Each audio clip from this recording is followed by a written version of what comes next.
Salam, sizinlə mən tərcüməçi Polad. İngilis dilini daha da gücləndirmək üçün balaca bir mesaj sizinlə bölüşmək istəyirəm.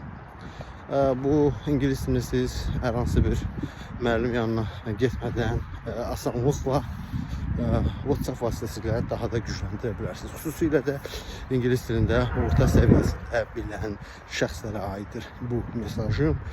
Əgər WhatsApp'ınız varsa, WhatsApp'da bilirsiniz hal-hazırda kanallar bölməsi var. Orada New York Times, CNN ve bir sıra çoxlu sayda show business və sair yönümlü, idman yönümlü xəbərlərlə zəngin kanallar var.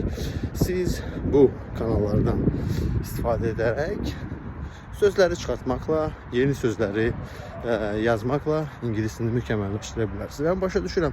Təbii ki, New York Times, orada yerləşən bir sıra digər xəbər kanalları ola bilər ki, düzgün xəbərlər verməsinlər, amma təbii ki, sizin üçün fərqi yoxdur. Sizə lazım olan düzgün, peşəkar ingilis dilinin orada yerləşməsi və buna müvafiq aidiyyəti üzrə sözlərin öyrənilməsidir. Sadəcə sizə lazım olan nüans qələm və kağız olacaqdır.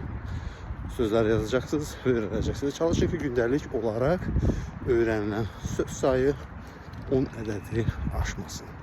Və fiziki olarak hərəkətə davam, qida rasyonunun düzgün əməl edilməsini həyata keçirməlisiniz ki, beyninizdə çox qan getsin, nəticə etibarilə yaxşı informasiya yadda saxlama qabiliyyətiniz olsun. Hələlik uğurlar hamınıza.